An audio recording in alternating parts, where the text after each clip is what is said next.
Oui, bonjour tout le monde, bienvenue dans cette nouvelle vidéo qui fait suite aux vidéos précédentes sur le cours d'électricité, partie électrocinétique. Aujourd'hui, on va introduire un nouveau théorème parmi les théorèmes généraux. Il s'agit du théorème de Thevenin. Et dans ce travail, on va chercher à appliquer le théorème de Thevenin pour déterminer un courant ou une tension dans une branche d'un circuit donné et aussi faire l'application à travers des exercices variés et corrigés bien sûr. À la fin de cette vidéo, n'hésitez pas à nous faire parvenir de vos questions, vos remarques et vos commentaires, mais aussi, si elle vous a plu, n'hésitez pas, et ça nous fera énormément plaisir, de mettre des likes, de partager et de vous abonner. Alors, dans une première partie de résumé du cours sur le théorème de Thevenin, c'est-à-dire c'est un théorème qui fait partie des théorèmes utilisés dans l'analyse ce qu'on appelle l'analyse des réseaux linéaires. Généralement, on cherche à déterminer un courant dans une branche d'un circuit donné. Pour cela, un circuit plus ou moins complexe, composé de plusieurs sources de tension ou de courant et de résistance, possédant deux bornes A et B entre lesquelles est branchée la résistance RU, où passe le courant qu'on cherche, peut être remplacé. Voilà, un réseau compliqué, voilà, dans lequel il y a des sources de courant, de tension, de résistance. Il peut être remplacé par une source de tension de Thevenin, notée E Thevenin, dont la tension est calculée entre ces bornes A et B. Lorsque la charge RU est déconnectée, c'est ce qu'on appelle la tension à vide. Une résistance de Thevenin, dont sa valeur de résistance calculée entre les bornes A et B, lorsque la charge est déconnectée et que les sources sont éteintes en respectant les deux règles suivantes. Ça veut dire les sources de tension indépendantes sont, quand on dit éteintes, alors les sources de tension sont remplacées par des courts-circuits et les sources de courant sont remplacées par des circuits ouverts, des circuits coupés. Voilà, donc j'ai un circuit aussi compliqué soit-il. Ce qui m'intéresse, c'est dans une résistance parmi les résistances des circuits, je cherche à déterminer le courant là. Eh bien, je vais noter A et B, là, et là, je considère la résistance qui m'intéresse, et tout le reste, je considère que c'est un circuit équivalent à un générateur de Thevenin, voilà, caractérisé par la force électromotrice E Thevenin et la résistance interne R Thevenin. Et bien sûr, là, c'est la résistance où je cherche à déterminer le courant. Alors, pour mieux voir ça, prenons l'exemple suivant. Donc voilà, j'ai un générateur de tension, de courant, de tension, etc. Et moi, dans tout ce réseau, ce qui m'intéresse, c'est déterminer le courant qui passe dans cette résistance-là. Voilà.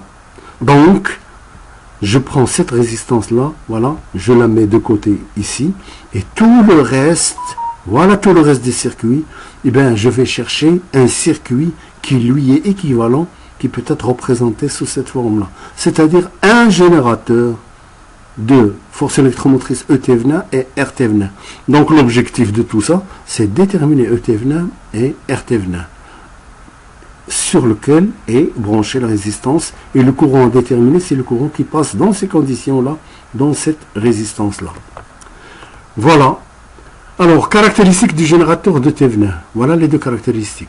Donc la valeur de la source de Thevenin est donnée, notée UAB, est donnée par la mesure ou le calcul de la tension de sortie, la charge étant débranchée. Voilà, j'avais la résistance là, RU, je la débranche, et le reste des circuits, je calcule la tension équivalente entre, je la mesure, si je suis en expérimental, je la mesure, sinon je calcule la tension entre A et B là. Voilà, et cette tension obtenue à vide est ce qu'on appelle la tension de Thevenin. La valeur de la résistance interne R Thevenin est mesure calculée vue des bornes de sortie A et B avec les conditions suivantes. Ça veut dire que je fais la même chose, mais j'éteins les sources, c'est-à-dire les générateurs de courant et de tension. C'est quoi éteindre un générateur de tension? Ça veut dire le court-circuiter. Ça veut dire le remplacer par un court-circuit. C'est quoi éteindre un générateur de courant? Ça veut dire tout simplement le couper, carrément. Au cas où ces deux générateurs ont des résistances internes, voilà, c'est par exemple là, s'il a une résistance interne, eh bien, je court-circuite la force électromotrice E et je garde sa résistance interne. Voilà ce que je vais garder dans le circuit. Et si c'est un générateur de courant, eh bien, je coupe le générateur là et je garde ces résistances là. R.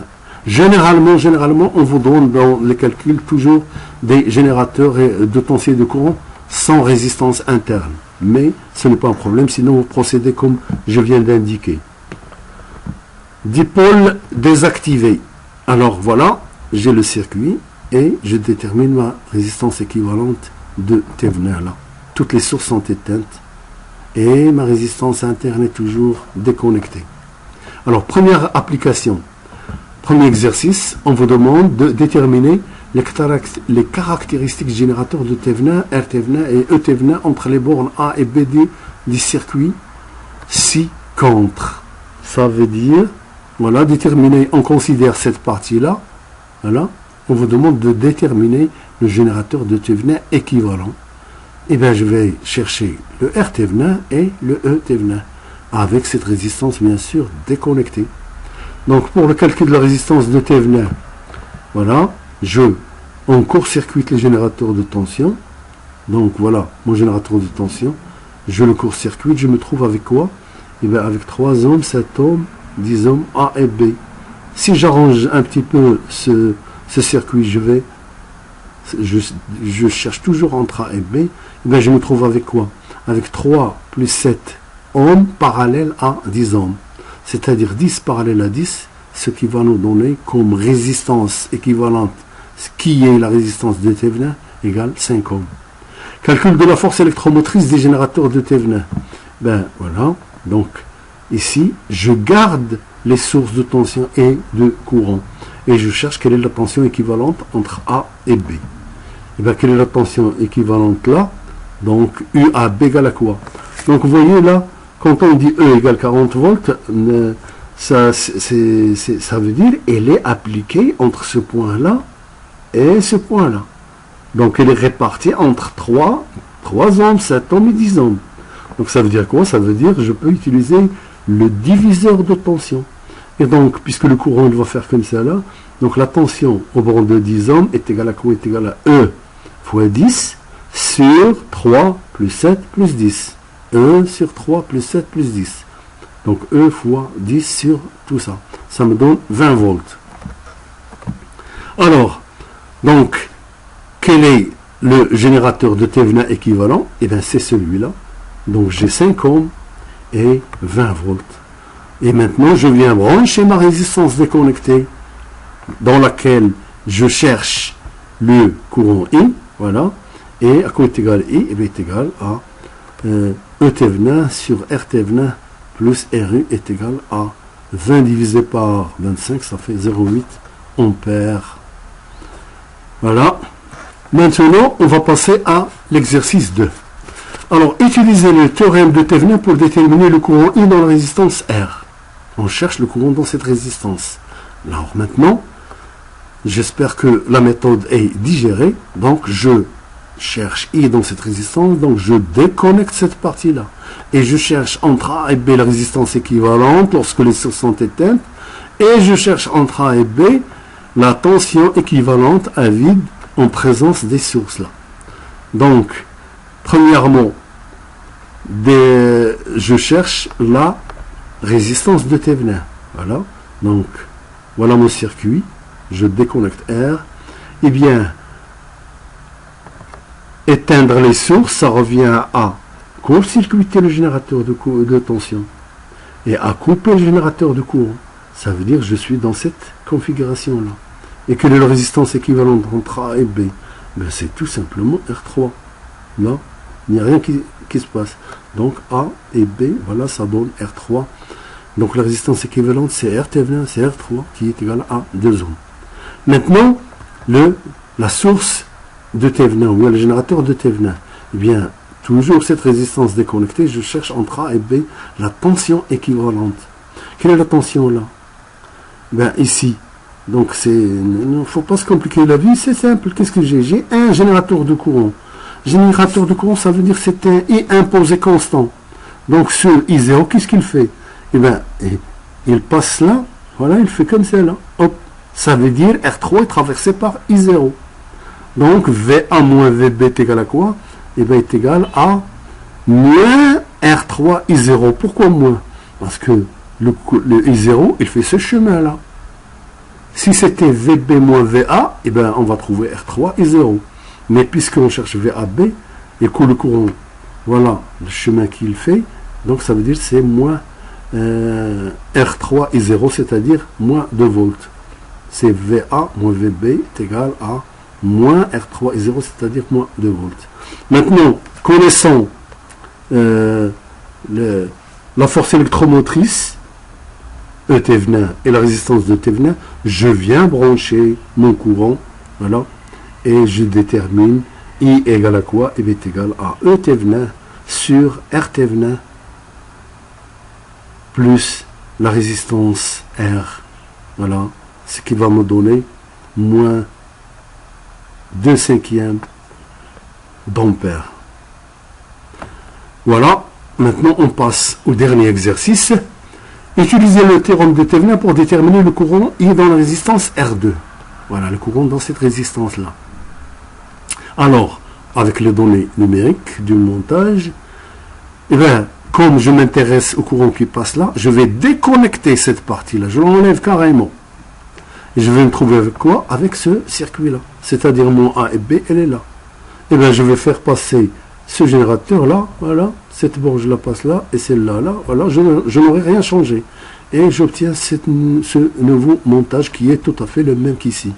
Donc, entre A et B, voilà, je dois déterminer d'une part résistance Thévenin et le générateur de Thévenin. Tout ça est équivalent.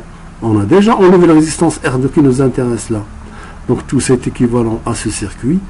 Résistance de Thévenin, c'est quoi? C'est la résistance entre A et B lorsque les sources sont éteintes. Générateur court-circuité, générateur de courant coupé. Quelle est la résistance entre A et B? Eh bien, c'est tout simplement R1. Voilà, 5 ohms. Maintenant, source de Thévenin. Je calcule la tension entre A et B en présence des sources là.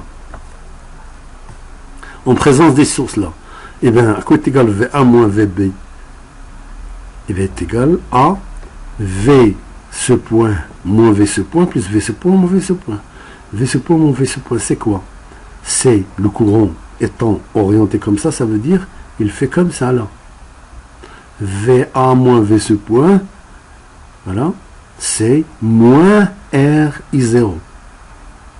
Parce que si le courant faisait comme ça là, eh bien ça va être R1I0. Mais là, puisque le courant il fait l'inverse, ça veut dire c'est moins R1I0 plus V ce point moins V ce point plus E. Et bien tout ça là, ça va faire 2 volts. Et donc, au bout du compte, j'ai R Thévenin et E Thévenin. Quel est maintenant le courant dans la partie recherchée là? Ben, je viens la brancher et je vais obtenir ce circuit. Donc, I égale E divisé par R Thévenin plus R. Voilà, tout ça, ça me donne 0,8 ampères. Alors, sur ce se termine cette partie du cours avec des applications sur le théorème de Thévenin. Merci pour votre attention. Je tiens juste à vous préciser que bientôt vous aurez de nouvelles vidéos sur le cours bien sûr d'électricité, l'électronique numérique, l'électronique analogique, le traitement du signal. Et ce qui est nouveau, c'est un cours sur le contrôle non destructif. Et après, bien sûr, on va entamer des cours et des exercices sur l'automatique linéaire. Alors, comme c'est précisé, Bell Academia Channel, c'est la chaîne qui vous attend, qui attend vos commentaires, vos remarques, vos questions, et aimablement, et ça nous fera énormément plaisir, si vous contribuez par vos likes, vos abonnements et par des partages. Merci pour votre attention. À la prochaine.